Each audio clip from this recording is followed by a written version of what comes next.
Alors voici la définition entre guillemets officielle. La marque employeur, en fait, ça serait une stratégie RH. Donc on connecte vraiment le sujet de la marque employeur à la dimension RH. Et on va voir dans un instant si on a raison de toujours confier le chantier de la marque employeur au service RH. Alors Camille nous dit l'image de l'entreprise en tant qu'employeur auprès des différentes parties prenantes internes et externes, c'est en lien avec la réputation et la réputation. Ouais, bien joué Camille. C'est exactement ça. Donc la marque employeur, c'est une stratégie RH qui vise à partir d'un état A et à amener l'image, la notoriété, la visibilité et donc la réputation de l'entreprise à un état B. Donc quand on met en place une stratégie marque employeur, on part du principe qu'on a des axes d'amélioration à travailler pour contribuer à nos objectifs de visibilité et à nos objectifs d'appréciation. Et je tiens à insister sur ce point-là, c'est qu'on a vraiment l'objectif de visibilité et l'objectif de réputation. L'objectif de visibilité correspond à faire connaître, exposer, offrir aux yeux de nos parties prenantes des cibles que l'on vise, offrir l'accès au fait qu'on existe. La visibilité, c'est le fait de pouvoir voir, donc savoir que l'entreprise existe. Sa réputation, on va être sur un deuxième angle, sur un angle beaucoup plus sensible. On peut très bien connaître une entreprise, mais ne pas l'apprécier. Et en marque employeur, on va viser à la fois de la rendre visible, de la faire connaître, mais également de la faire apprécier. Donc on entend bien déjà sur la définition même qu'il y a une dimension sensible et affective, une forme de rencontre qui doit se faire avec le cœur entre l'entreprise et ses différents publics. Et cette entreprise qui communique, c'est une entreprise qui évidemment est un employeur, donc elle emploie, et c'est une entreprise qui est en démarche de recrutement. C'est-à-dire qu'historiquement, on s'est mis à parler de marque employeur à partir du moment où les entreprises ont commencé à avoir de vrais enjeux de recrutement. Au lieu d'enjeux, je devrais dire difficultés. Alors qu'en fait, le sujet, comme vous l'avez bien perçu, il n'est pas que de valoriser l'entreprise à l'extérieur, en externe, auprès des candidats et des candidates potentielles, il est également de valoriser l'identité de l'entreprise à l'intérieur auprès de ses différentes parties prenantes internes. On pourrait, si on faisait des stratégies de marque employeur dignes de ce nom, imaginer que tout le volant de sentiment d'appartenance et de fierté d'appartenance d'une démarche QVT, par exemple, s'intègre directement dans une politique de marque employeur. Or, aujourd'hui, ce qu'on voit sur le terrain, c'est que l'écrasante majorité des stratégies marque employeur ne concernent qu'une histoire de recrutement et de chasse de candidats potentiellement intéressés par l'entreprise. Donc derrière, il y a des enjeux de recrutement, oui, mais aussi des enjeux de fidélisation de nos talents et d'engagement, puisque avoir des collaborateurs fidèles mais qui ne sont pas engagés n'est toujours pas un objectif atteint. Le Graal étant bien d'avoir des collaborateurs et des collaboratrices qui restent en poste et qui vivent une expérience positive de leur travail, qui leur donne envie chaque jour de donner le meilleur d'eux-mêmes et de pouvoir accéder aux moyens de leur propre réalisation professionnelle. Donc voilà pour la définition. Ce qu'on voit aujourd'hui, c'est qu'il s'agit d'innover dans les pratiques parce que les services RH qui publient sur les job boards, ça ne suffit plus. Clairement, hein, je vois que Chloé, elle oscille de la tête. Donc, pour innover dans les pratiques, il y a une démarche une nouvelle pratique en tout cas, qui est en train d'émerger, qui consiste à impliquer les collaborateurs et les collaboratrices. Et on va le voir tout le long de cette causerie, sur plein de manières différentes. Ce que je vais vous proposer pour qu'on rentre dans cette partie de notre causerie, c'est d'écrire dans le chat 2 notes. Une première note qui commencerait par un R qui parlera de vos pratiques de recrutement et une autre avec un F pour vos pratiques de fidélisation. Ma question, c'est est-ce que dans vos pratiques actuelles, vous impliquez les collaborateurs? Si par exemple en recrutement, vous impliquez pas du tout vos collaborateurs, mettez R0. Si au contraire, vous les intégrez très régulièrement et ils viennent avec vous contribuer au recrutement, mettez R3. Et de la même manière pour la fidélisation. C'est à vous, j'observe le chat. Chacun peut mettre 2 notes.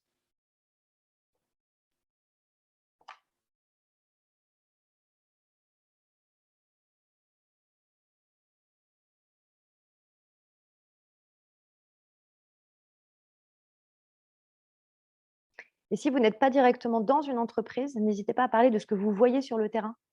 Je pense à si certains ou certaines d'entre vous sont à leur compte, freelance. Alors, j'ai aucune réponse qui arrive dans le champ de conversation. Ah si, ça y est, Chloé. Alors Chloé, elle est sur du R1F1, donc sur une démarche existante mais timide d'implication. Isabelle ne recrute pas, mais en tout cas en fidélisation, elle implique. D'accord. Séverine, R3F2, donc déjà bien avancée. Camille, très peu en recrutement, un peu plus en fidélisation. D'accord. Et Tanguy, même en fidélisation, on est à 0. OK, donc on a des résultats qui sont extrêmement disparates. Ce qu'on sait et ce qu'on voit sur le terrain, évidemment, vous allez avoir l'occasion de partager hein, ce que vous faites dans la deuxième partie ou ce que vous aimeriez faire. Ce qu'on voit beaucoup aujourd'hui sur le terrain, c'est que le sujet de la marque employeur est réservé au service RH et au service communication.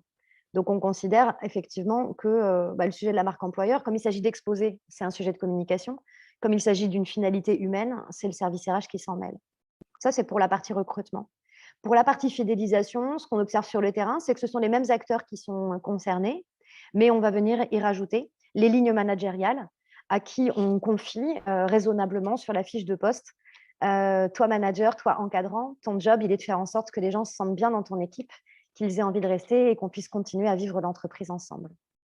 Mais peu d'entreprises aujourd'hui ont l'idée de demander, de solliciter les collaborateurs et les collaboratrices pour avoir finalement une mission complémentaire à leur fiche de poste initiale. Oui, tu es sur une chaîne de production et tu positionnes des boulons dans une plaque. Mais oui, toi aussi, tu peux avoir un rôle majeur pour m'aider à trouver de nouveaux ouvriers pour notre chaîne. Oui, toi aussi, ouvrier sur la chaîne de production, tu as un rôle pour faire en sorte que les collaborateurs et les collaboratrices qui sont tes collègues puissent bien vivre le travail et avoir envie de rester. C'est un exercice qui n'est pas évident que d'aller impliquer des collaborateurs et des collaboratrices parce que ça suppose d'oser leur demander de faire quelque chose qui ne relève pas de leur fiche de poste. Donc on entend qu'à la base, évidemment, c'est quelque chose qui n'est quelque part pas naturel. Pour autant, dans le principe de l'ambassadeur, qu'on va considérer comme un levier puissant, on va en fait partir historiquement des fonctionnements commerciaux qui fonctionnent bien, donc des organisations commerciales qui fonctionnent bien. Tout commercial a pour mission de faire rayonner l'image commerciale de son entreprise en externe et va la porter à l'extérieur. Et donc, basiquement, si on regarde d'un point de vue juste presque philosophique, oui, c'est possible d'être dans une entreprise et d'avoir pour rôle de porter le message à l'extérieur. Et puis, observant que on peut avoir des personnes qui sont dédiées à ça, l'ère des réseaux sociaux va venir continuer de faire réfléchir les personnes des services RH en disant finalement, la fonction RH, elle est tellement large que on a besoin d'aide, on a besoin d'être appuyé et que finalement, nous, au service RH, est-ce qu'on est les bonnes et les meilleures personnes pour arriver à porter cette parole de recrutement et de fidélisation? Est-ce que le filtre qu'on opère, est-ce que le poste qu'on occupe est véritablement le plus approprié? L'ère des réseaux sociaux va alors accélérer la tendance et depuis quelques années, vous avez sans doute constaté qu'on parle de programmes ambassadeurs sur les réseaux sociaux. D'ailleurs, si vous tapez programme ambassadeur sur internet, je pense que le sujet dont on parle cet après-midi arrive en page 55 parce que pour l'instant, quand on pense programme ambassadeur, on pense uniquement community management et prise de parole sur les réseaux sociaux des collaborateurs et des collaboratrices. Or, ce dont on va parler cet après-midi ne se restreint absolument pas à l'utilisation de ces médias-là, même si évidemment, ils en font intégralement partie. Le principe de l'ambassadeur, il est tout simple, c'est qu'une personne qui travaille au sein de votre entreprise va souhaiter avoir un rôle nouveau, un rôle de contributeur de vos démarches de recrutement et de fidélisation afin de contribuer à faire rayonner votre marque. Et ça va se décliner à 2 niveaux. En interne, nous pouvons avoir des entreprises qui élisent des ambassadeurs internes, c'est-à-dire qui sont intimement convaincus que l'entreprise est belle, qui s'y sentent extrêmement bien et qui vont avoir à cœur de valoriser ce qui se passe dans l'entreprise, ce que l'entreprise met en œuvre auprès des différents salariés à tous les niveaux dans l'entreprise, contribuant ainsi à nourrir le sentiment d'appartenance et la fierté d'appartenance de chacun, donc à fidéliser les collaborateurs, les collaboratrices et à favoriser leur maintien en emploi. Et puis, deuxième aspect, évidemment, nous allons pouvoir avoir dans certaines entreprises des personnes qui sont intéressées par son rayonnement en externe, qui vont avoir plus d'affinité à aller vers l'autre, à avoir cette dimension extravertie et qui seront extrêmement partants pour porter le message de leur entreprise attractive et dans laquelle ils font une expérience de vie positive, pour mettre en avant l'image de marque de cette entreprise auprès de potentiels futurs candidats et futures candidates, contribuant ainsi aux efforts de recrutement, étant absolument convaincus que l'entreprise, si elle ne parvient pas à recruter, risque de se mettre en danger. Alors, en quoi, évidemment, le principe de l'ambassadeur est absolument puissant?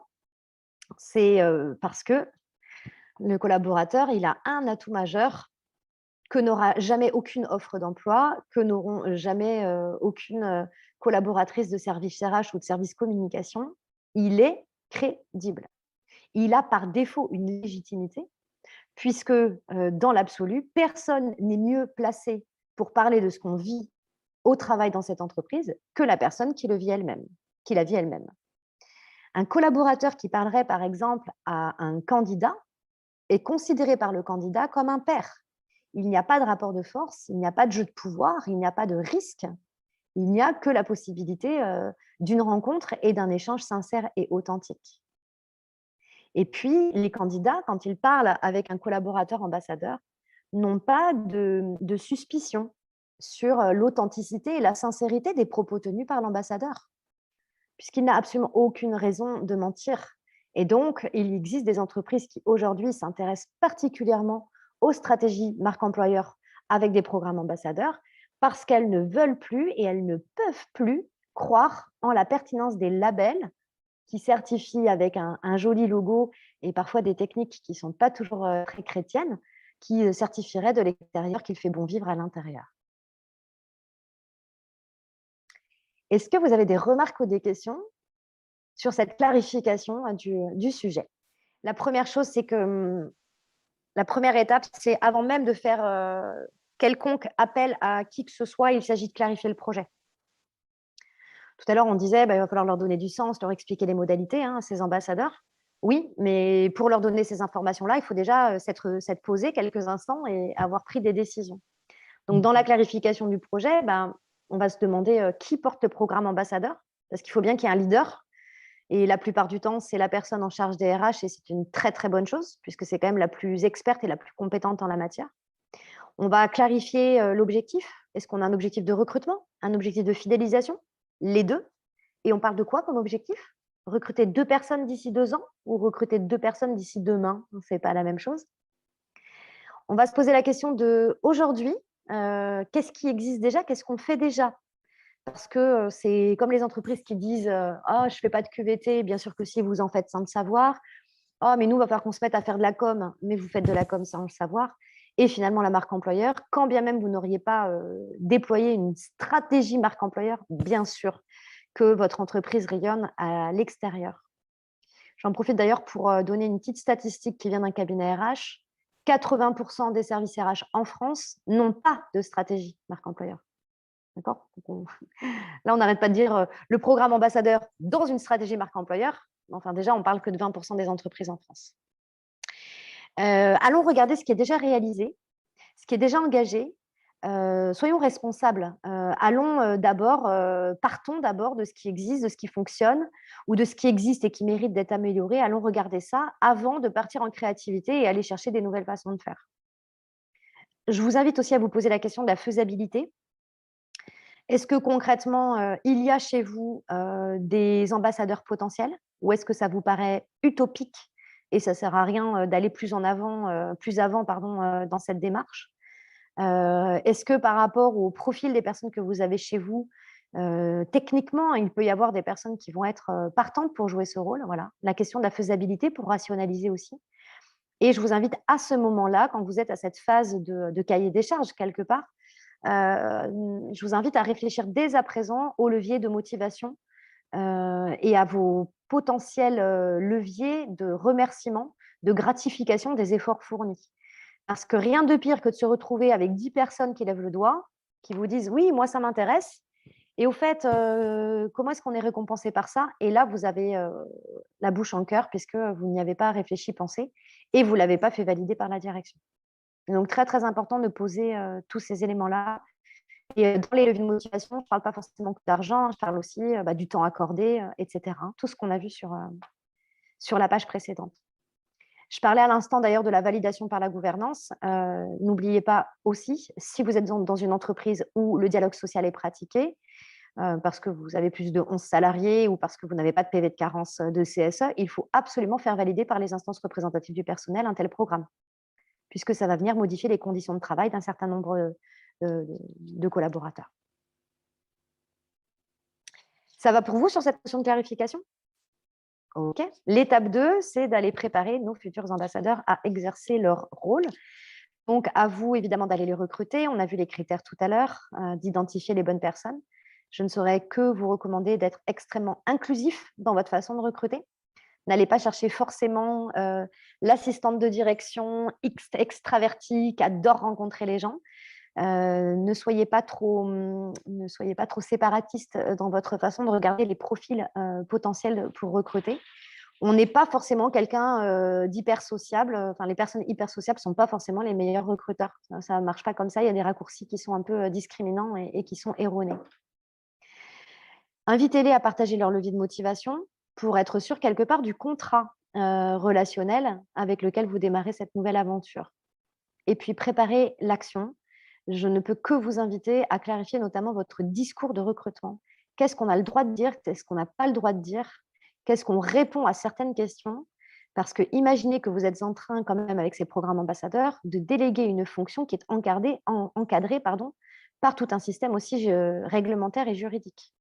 Et je pense notamment à toutes les questions de reconnaissance handicap ou de discrimination, où il faut absolument éviter que votre collaborateur aille finalement se prendre les pieds dans le tapis. Préparez les discours, mais préparez également les outils et faites en sorte que dans ce programme, vous ayez immédiatement une lecture double. En QVT, j'arrête pas de dire depuis le début de la semaine, on est toujours dans du « et », d'avoir vraiment une approche individuelle et une approche collective. C'est-à-dire qu'on peut recruter et fidéliser quand une personne parle à une personne, mais on peut également recruter et fidéliser quand une personne parle à un collectif de personnes. Je prends un exemple très concret. Chloé, ambassadrice de l'entreprise dans laquelle elle travaille, a priori Opco2i. Chloé décide de porter l'image de sa structure pour améliorer son image auprès, par exemple, de candidats potentiels. Et elle va se rendre à un événement réseau dans lequel elle va parler à des personnes, les unes après les autres, en tête-à-tête. Rencontre interpersonnelle, approche individuelle. Mais Chloé va peut-être aussi d'elle-même, sur son profil personnel sur LinkedIn, poster régulièrement des billets d'Opco2i, voire même écrire des billets et valoriser des choses qui se passent chez Opco2i. Et donc là, on est dans une approche d'un individu qui communique à une masse, à du collectif. Alors, la troisième étape, c'est maintenant que vous avez identifié votre groupe, c'est d'animer une réunion qu'on va appeler un kick-off, donc réunion de lancement en fait, de la démarche. Dans cette réunion, je vous invite à bien repositionner tout le cadrage dont on a parlé dans toute la première partie. Racontez bien où est-ce que vous en êtes, où vous voulez aller, pourquoi on le fait, etc. Parce que de l'envie de participer au programme ambassadeur jusqu'à l'implication réelle dans le programme ambassadeur, il y a un gap qu'on appelle l'adhésion. Et donc, il s'agit, comme dans toute nouvelle fonction qu'on occupe, de valider que la personne elle est réellement alignée et motivée avec ce qu'il est attendu d'elle. Et je vous invite, quand bien même vous auriez déjà travaillé vos éléments de langage de présentation de votre structure quand on parle de recrutement, ou votre discours marque employeur en interne, c'est-à-dire l'identité que vous souhaitez voir connue et reconnue en interne, je vous invite à mettre vos petites phrases, votre pitch dans le champ de ce collectif et permettre à chacun et à chacune de s'exprimer sur ce discours-là, parce qu'il s'agit d'une promesse. Il s'agit d'une promesse d'expérience pour un candidat. C'est voilà ce que vous allez vivre si vous venez chez nous. Et entre les mots que vous aurez écrits, vous, coordonnateur de la démarche, et les mots qui seraient employés par les personnes qui vont faire vivre cette démarche, il peut y avoir une différence, et une différence sacrément enrichissante. Parce que parfois, 2 mots peuvent vouloir dire à peu près la même chose, et pour autant, il y a certains mots qui sont bien plus parlants que d'autres. Donc, je vous invite à organiser un petit échange très participatif, avec une parole très libre sur qu'est-ce qui fait que notre entreprise est attractive, qu'est-ce qui fait qu'on s'y sent bien, c'est quoi les grands arguments qu'on a envie de mettre en avant ou les points forts qu'on a envie de souligner. Soyez aussi également honnête sur les choses qui sont moins sympas chez vous. Quelle est la singularité de notre entreprise quand on interroge nos collègues? Qu'est-ce qui fait que c'est différent chez nous par rapport à nos confrères, à nos concurrents? C'est quoi le truc unique de notre entreprise, de notre boîte? Et du coup, qu'est-ce qui pourrait donner envie aux candidats de nous rejoindre? Quelle est notre chance finalement, de les convaincre de la manière la plus efficace? Et donc ça, c'est ce qu'on va appeler, travailler sur, l'employee value proposition, donc le fameux EVP.